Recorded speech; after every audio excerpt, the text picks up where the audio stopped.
AG ở ngoài qua chợ phố lên tí. Cái sạn đấy thì...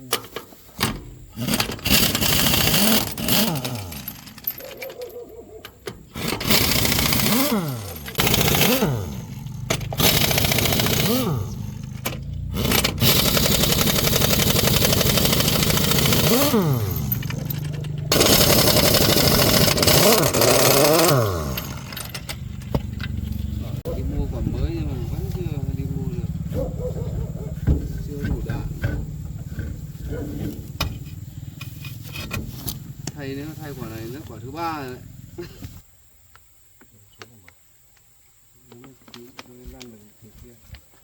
Sáng là nó cũng bùng hết rồi. Bùng rồi. Hay là bùng. Đây sẽ gọi là sợ.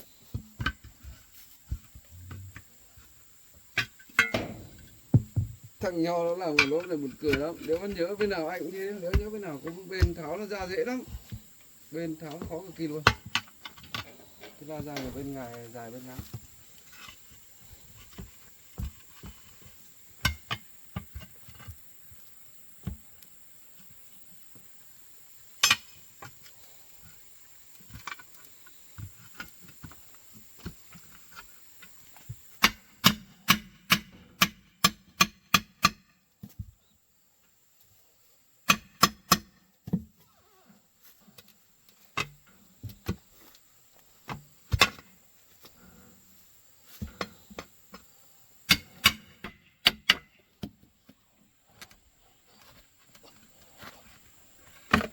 Thầy có đòn đấy.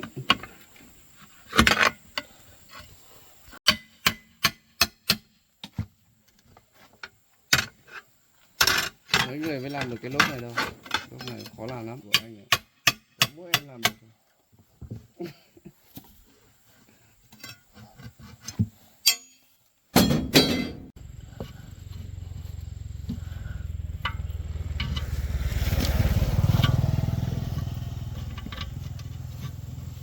Như cái động cơ kia là ví dụ nó tắc khí này nó ảnh hưởng gì đến vậy khách mang nó không, nó chỉ là phá phớt thôi mà. nó phụt này không hiểu nguyên nhân nó Không phải con nào như con nào.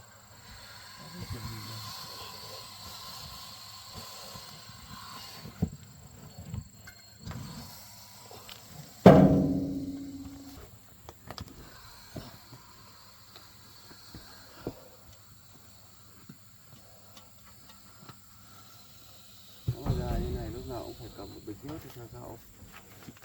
Bổ sung.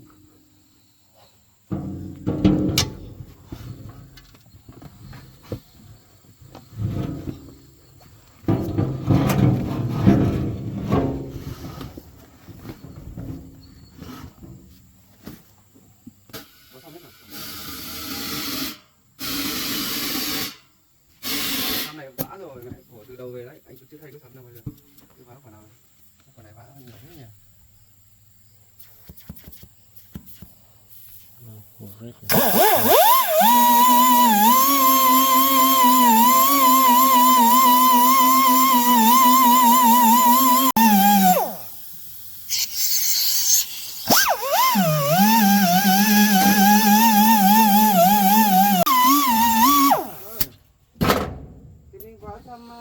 Phá cái lốp của anh hôm nọ em có miếng nào to hơn nữa không nhỉ?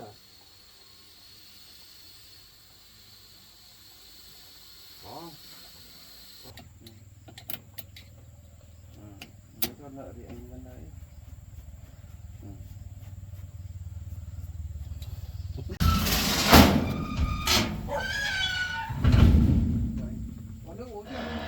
Không cần đâu nha.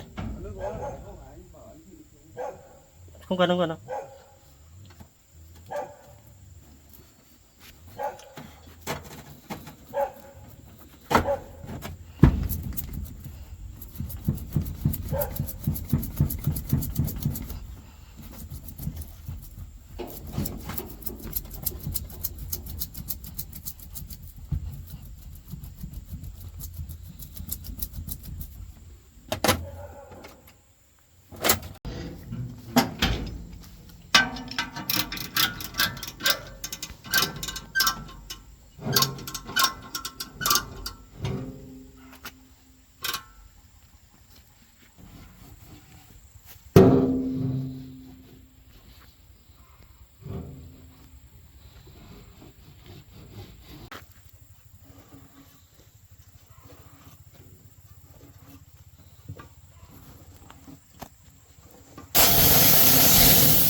Số chắc anh em anh vẫn lấy rồi.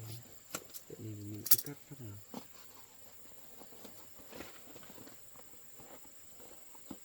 Quả này lót lâu chưa? Mới nhỏ làm cho Nửa anh tháng. cũng 150. Nửa tháng. Nó quen 150 sao ấy hả? Nửa tháng. Chưa đây 1 tháng. Móng ở kia 2 ngày. Xong quay về đây làm 1 ngày, qua kia mình làm. Thế là 5 ngày. Đúng hơn chục ngày. Càng cứ tới đường như này là được hơn 4 ngày, 4 ngày rưỡi.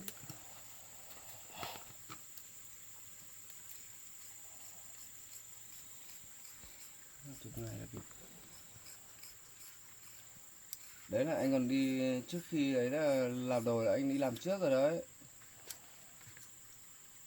Xong làm về hôm nay nó với thùng. Quả khác này. Còn này không ok. Đấy không. Lốp đi. À. Cần gì mua mới. Mua lúc phần trăm là được rồi. Lốp tay. Đợt trước con xuống lấy phải không? Không, con toàn mua gửi về đâu.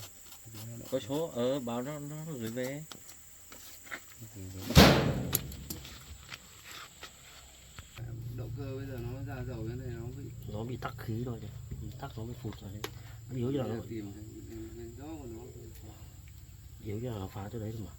Đấy, động cơ làm xong không biết sao. Không biết đổ bao nhiêu? Dạ. Đổ 2,5 mét hay 3 mét? Chắc Nhưng mà dài chiều rộng dòng nó hình như 3 mét sao ấy, 3 mét sao? Nhà nước mà chi nhà nước thì nó mới nghiệm thu. Phải 3 mét. Hôm nào gọi nó về nó đòi thêm 4 triệu nữa sửa mặt đường, hôm nay nó sửa ấy. Hôm nay bắt đầu nó sửa, nó bảo sửa. 4 triệu mặt đường. Ừ. Bỏ đất đỡ trống thế. Đấy. Xong là Nếu bố bảo mình thằng Linh có, đưa cái nhưng tiền mà khoản cho nó phải- nhá, để tao đưa tiền tao để tao. Nếu mình có mình không trồng cái gì đâu. Đấy, mẹ năm Mạnh tới nay nó về mà. Nó bảo bố ra đón 2 đứa về nó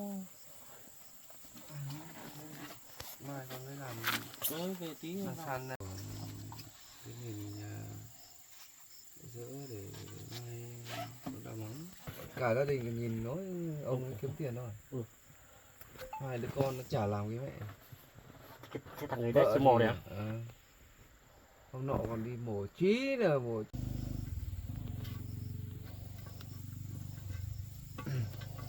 Xem ở trong có bê tông nhỉ? Mò hết rồi. Chưa có làm tí không?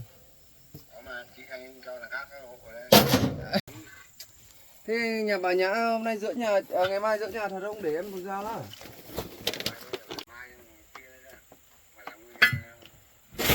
Kia nè.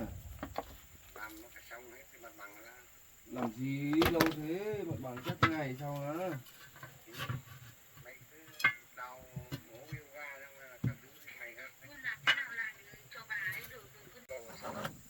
Đấy, chiều nay em lấy đảo lấy máy để tập kết nhà anh Thuận đấy để đấy lỗ, sáng mai làm.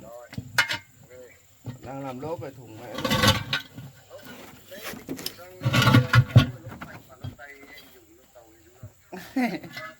Lốp tay của anh khó lấy lắm. Khó dùng lắm. Tít.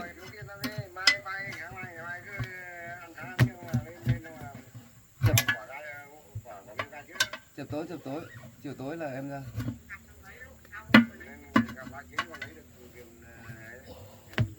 Chả biết nó có trò không, hôm nay hôm nọ em thấy toàn chim nháy rồi, cái số 372 ấy. Toàn nháy em để em gọi lại thôi, còn kéo bao giờ gọi cho em bao giờ.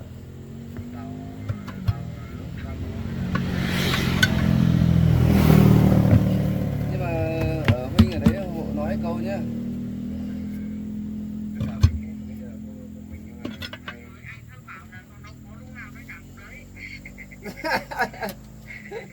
Không, câu đấy là em nghe chán lắm rồi.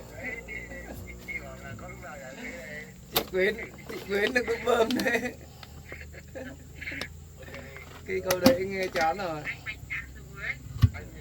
Không đáng kể đâu, chẳng qua là em muốn là làm nó cụ thể là em lắp búa thì câu từng tí rồi khó. Anh và em cua vào cái chỗ hòn axit đấy. Cái hòn axit đấy nếu mà búa đập chọc vài phát búa tan hết. Nhà anh không rồi.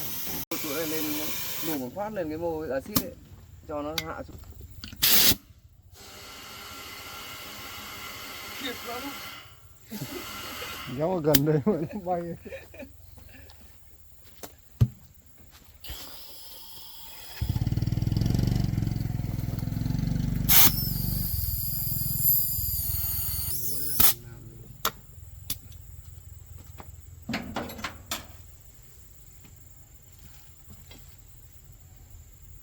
Mẹ cái thứ đánh lắp búa tháo ra, tháo đi tháo về mà ngại bó mẹ.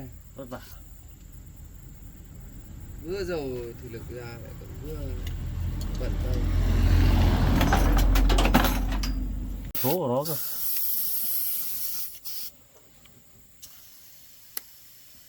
Thấy cái căng đừng có căng căng mà không cần. Không biết rồi.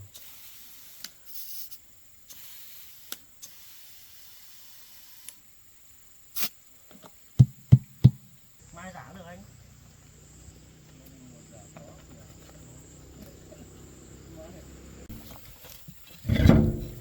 Nào cũng vậy. Bắt anh phải đấy.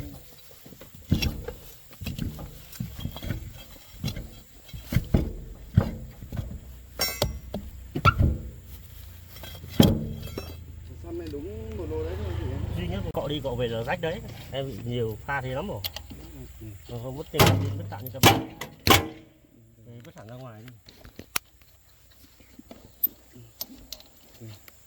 Thế lên rồi.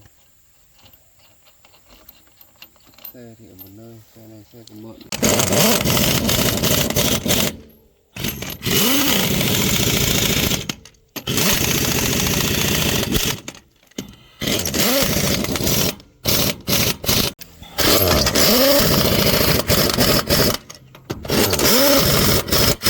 Cảnh lắm. Nói chung là đất phụ nhiều thì nguyên đất anh ít hạ. Đứng là phải hạ, như cái đứng trên mặt bê tông hay đường nhựa này phải hạ này. Trồng có cái tiếp nối ở kia kìa em ạ.